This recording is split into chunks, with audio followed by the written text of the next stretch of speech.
Hello, it's July 7th, and I'm going to give you a quick update of my permaculture garden. There's a few things I'm really excited about right now. I got a sugar apple here. You can see that. It's an exotic fruit. And the leaves have medicinal quality, possibly help fight cancer as well. Here's cantaloupe. It's used in a lot of Caribbean cuisines. It's kind of tastes like a spinach. And all around the perimeter here you see sweet potato. Wow, the cassava is really growing right now. As you can see, I have several cassava plants growing. It has a large root vegetable that you can eat. There's arrowroot right here. Around this area we have Seminole pumpkin. And there's a loquat tree is doing well. I had to put some stockings around these melons, and but they're doing well. There were some worms that were getting to them, so I put this around it and they seem to be fine. I also tried some spinosad, which is a compound that's in bacteria that is basically a neurotoxin for the worms and the bugs, and I just started using that and it seems to be doing well. It's an organic substance. So we have pigeon pea here, more cantaloupe, and this is a hyacinth bean. It's just a good ground cover. White sapote over here. I don't expect any fruit from that probably this year. Over here we have more arrowroot.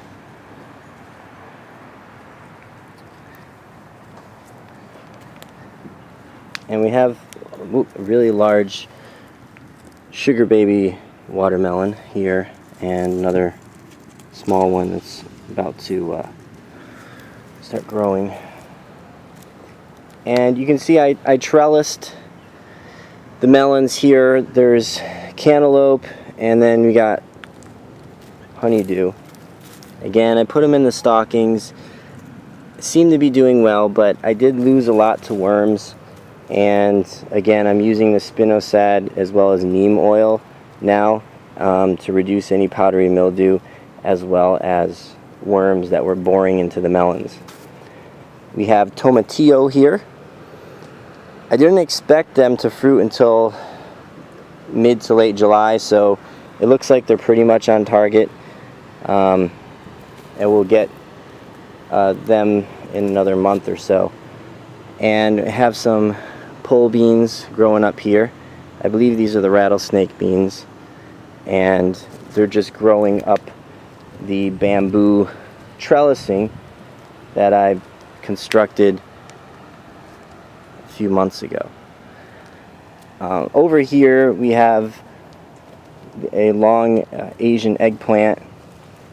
It's just starting to grow, as you can see here. I zoom in, and once it starts growing, as you can see, there's a lot of flowers here and a lot of bugs pollinating. So it's supposedly a great producer. We have the peppers here. You know, this is a perfect green pepper you can pick, but I've been waiting for them to turn red and getting some red bell peppers, which I love even more. We have black-eyed peas here, and these are ready to pick, so I just waited for them to be dry so I can take them out, and then later they can be used for cooking. You can eat the green ones and just open up and just eat them raw, either way. Again, like I said, we got Seminole pumpkin here. My friend gave me some ginger, so now I have a ginger plant. And so down beneath, I believe it's a rhizome, will just keep growing and multiplying, and then I'll harvest it later on in the year. Okay, so I have a lot of trees growing. Some of them I planted in the ground, others I just have in pots right now. The mulberry is doing well. I have the fig, and the persimmon, but none of that is producing right now. Still very young. I have here a pomegranate flower. I thought this was the fruit because it was so thick, but then it started opening up, and it should produce a very beautiful flower that we'll look at later this year. So this is lemon balm, which is used for medicinal purposes. And what I was amazed to see was this basil. I believe this is the Greek columnar basil. So obviously it's a big column of probably about, it's at least 3 feet tall. And it's really good. I put it on pizza the other day. We have the Okinawa spinach, which is growing really, really well. After putting some neem oil on it, it's been free of aphids, and it's growing wonderfully. This has some anti-inflammatory properties. It grows really well in the summer, and I use it in cooking all the time as a spinach. The lemons are doing well. They're not turning yet. I only allowed I think about 6 of them to grow, and this one might be turning a little bit. I only allowed about 6 of them to grow so the nutrients and the energy could go into them and make them larger. This nopal cactus, it tastes really good. All you have to do is just slice the outside and take these little notches out here, and then you can just chop it up. You can put it in a salsa, or you can also slice it and grill it, or just eat it raw. Just got a mango tree the other day. This is the kit mango, and it produces later in the year than most mangoes, so maybe around like November, late October, November. I also have the Patangatuba, which is a Brazilian tree, and that's just started growing. I probably won't get anything till next year. As well as I have elderberry here, and then this is Okinawa. This is Malabar spinach, which is vining, and it'll probably cover up the whole side of my fence within probably the next month. So I'll be planting this shortly. And we have a Java Takaba plant, and there's another mulberry right there. All of these I still have to plant. And we have Suriname cherry tree, which I also will need to plant later on as well. So there's a lot of trees, and that's part of permaculture, is having perennial plants. In particular, trees are definitely perennial. They're obviously going to be around year after year, and they will be producing abundance of fruit, more than I could ever eat on my own. So very important to have those in a permaculture food forest garden. If you can see here, the false roselle, the cranberry hibiscus, is growing huge. I've already had to cut it back several times. I've given cuttings to friends, and so those are growing in yards all around Orlando right now. They take really well from a cutting, and they have a wonderful citrusy taste. They kind of look like an illegal plant, but they're red, and I don't have any problems with anyone talking about that. So we have okra here. Star of David okra, it's growing really well. The okra is just starting to branch out right now, so once that happens, they're just going to be growing, producing okra like crazy. This I had found in a pot. I didn't even plant it, but I just transplanted it into the garden here, and now I'm getting these beautiful, I think they're like plum tomatoes, and they're doing really well. I'm not having any problems with pests with these, and maybe because I grew it from seed here, I don't know, but they're just growing like crazy, and I should expect them probably ripening within the next week or two.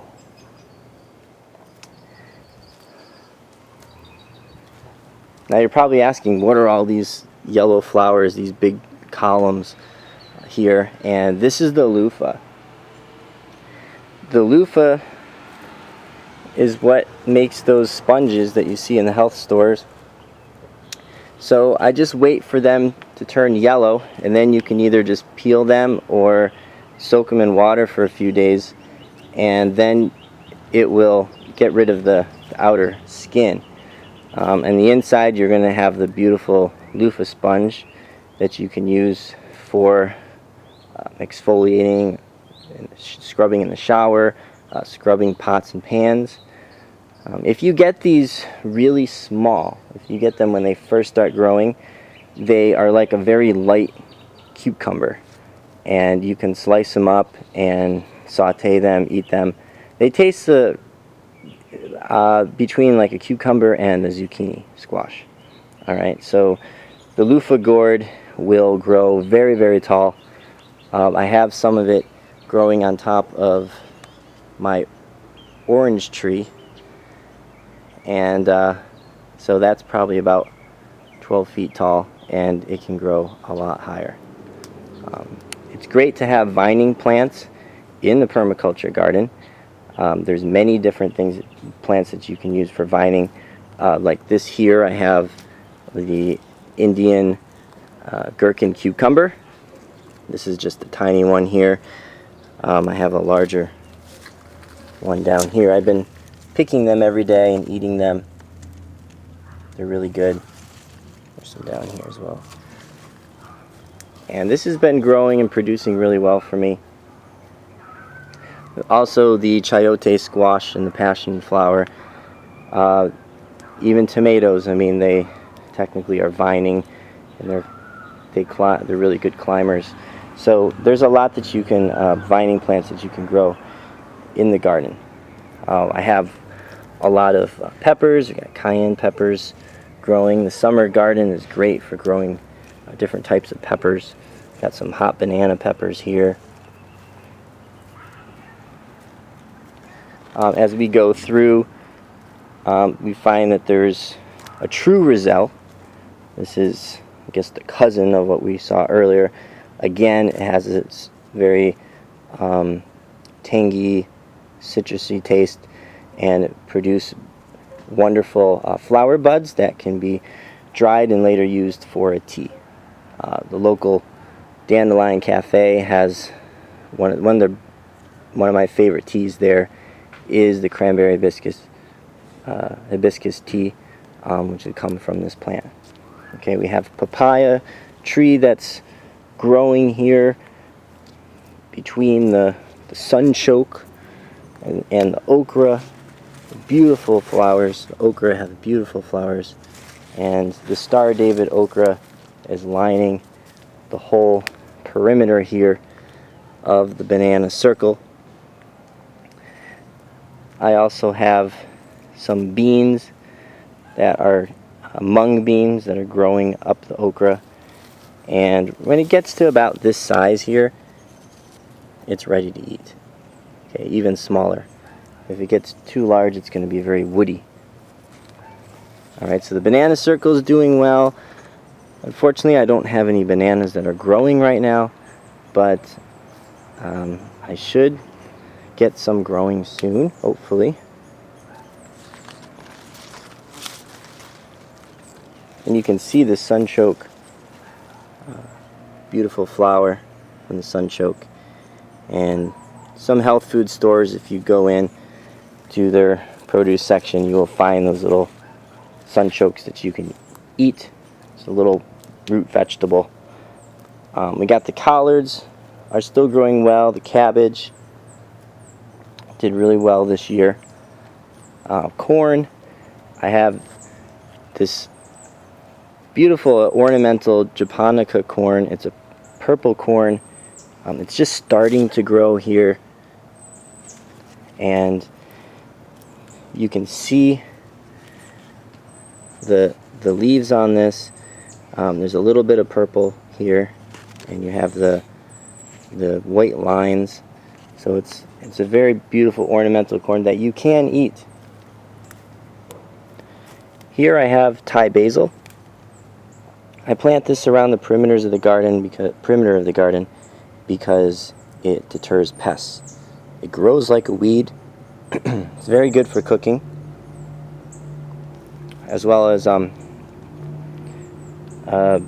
it attracts a lot of pollinators as well with the flowers.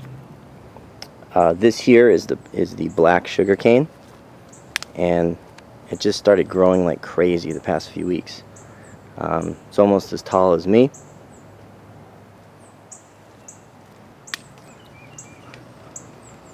I just recently planted this Acerola Barbados cherry. I'm probably not going to get any cherries on them this year. We'll see. But it's doing well.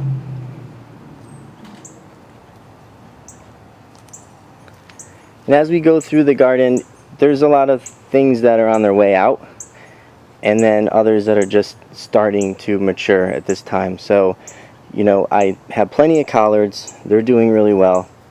My kale and my chard are getting eaten and they're dying.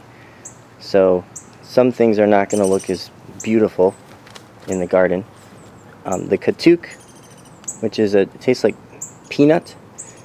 It's a very tasty and high protein green that you can put in salads or even shakes. It's doing really, really well right now in the summertime. In the winter I thought it was dying, but I just needed to be patient. You can see the chard is getting eaten by bugs. There's still some great leaves that can be eaten here, and I just try to do my best. It's not a bad thing to feed some of the bugs. Just have them eat that and just leave everything else alone. I was really surprised to see my sun hemp, S-U-N-N, grow this tall. A lot of studies have shown that this can be used as a very productive cover crop. It's a nitrogen fixator. That's why I'm planting it close to the moringa tree. The moringa is growing super tall right now. I need to cut it back probably to about 6 feet or even below that. I'm working on a food dehydrator so I can dehydrate these highly nutrient packed leaves, and once I get that ready, I'll be trimming this tree and drying a lot of the moringa leaves. If you don't know about the moringa tree, just look it up. It's called the miracle tree, and it's very high in nutrients. It has more vitamin C than an orange, more potassium than a banana, and a lot of other nutrients. Can't wait for these guys to ripen. The oranges are doing really well, and I'm just gonna have to wait a few more months. When I got here in October, there were some that were ripe, so I'm thinking that probably about 3 months and they'll be ready. Again, you can see the sun hemp growing all the way up to there around the tree, helping to provide nutrients of nitrogen. We have the Mexican chaya growing, and this is very good when it's boiled and sauteed, because it has cyanide that will dissipate when you cook it. More of the false roselle, and you can see I have a few different varieties. This is the one that we were looking at before. Right, and then if you look at this other one here, you can see that it's kind of look more lobed. It's not as the leaves aren't as sharp here. They're not as pointy. Okay, there's that one. So a few varieties. I have the Mexican sunflower as well. Now this can grow, I've seen them as high as, wow, like 20 feet. And they don't produce sunflowers, they just produce a little flower, but they're filled with nitrogen and potassium, and they have a lot of phosphorus. So you can use that for chop and drop to add nutrients to the soil. Okay, this time of year, wow, my Cuban oregano is growing like crazy. They call this a Cuban oregano. Other people call it Indian borage or some type of thyme, but it's highly medicinal, and it has thymol in it, which is an antimicrobial compound that was originally used in products like mouthwashes like Listerine, and also I believe the Gold Bond powder, because it also has antifungal properties as well. And for those who think that some cancers could be caused by fungus, or people who might have candida, this could be used to help you with that. It can be used to make teas, and you could also dry it and use it for cooking, like you would oregano. Here we have the comfrey. This is the Russian cultivar number 14. Very pest resistant. I've been chopping it up throughout the year and making basically making a liquid fertilizer. Just taking a bunch of the comfrey and chopping it up, putting it in water, and waiting a few weeks. And when it's ready, it smells like cow manure. Then you can just spread it and provide nutrients to the plants. Now I just spread that out and with my exfoliator spray just last week, and I've seen some great growth. I don't know if it's just from all the rain we've been having, but I also believe that the comfrey definitely helped provide nutrients for these plants and get them growing like crazy. Now the loofah, when you want to pick them is when it's brown, like you can see here, or tan or slightly yellow. So these are some of the original ones that I had on here, and so I could take this off probably today and peel it, or just soak it in water, and I should have some great loofah sponges. It could be a good cash crop, because each plant could theoretically produce about 25 loofahs, and I have several of them growing right now around the garden. And since they're vining, you can pretty much just make a lot of trellises and columns and just produce them throughout the summer. The flowers are edible, and they grow throughout the life of the plant, so that's what makes the garden look so beautiful, is that I just constantly get these flowers every day. New ones are blossoming, and they're also attracting a lot of, there's one just flew by right now, a lot of pollinating insects. So I'll try this. Very good. And the Seminole pumpkin, the summer squash, all those, the flowers are edible, and they're very good for you. Here I have the black-eyed Susan, and it's just a flower that you can add to the garden, and I've been growing it up the bamboo trellis, and it's doing well. I also have an African bean that's growing.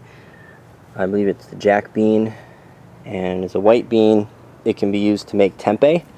So I've been growing that, and hopefully I'll get enough beans so I can make some tempeh later in the fall. Alright, so that covers most of the garden, and I will give another update next month.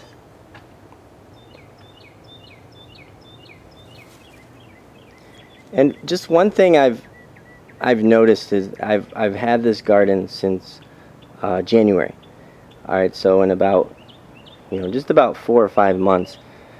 I turned it from a sandy yard that barely had grass growing in it, fire ants everywhere, and now, as you can see, it's a very lush, fertile, green habitat that's attracting all sorts of wonderful animals. The lizards love it, and I'm getting a lot of butterflies and birds and just beautiful creatures coming around and turning this into a microclimate, because let's say a lot of the loofahs and the trees and the bushes, they seem to make it a little cooler here in the summer. I'm getting 90-degree weather right now. It's very hot during the day, but the plants do well. They might wilt a little bit, but at the end of the day they bounce back. Using the wood chips, a few inches of wood chips over the compost is helping to retain the moisture and keeping these plants alive throughout the summer. A lot of people do not grow their gardens in the Florida summer. They just take whatever's in there and they pull it out, and they might put a cover crop in or just cover it with plastic. But if you do it right, you should be able to have something growing in the garden in Central Florida throughout the entire year. So we'll be back again next month and give you an update. Hopefully we'll have some tomatillos growing and some more pole beans and other plants that I've been waiting on. So see you next month.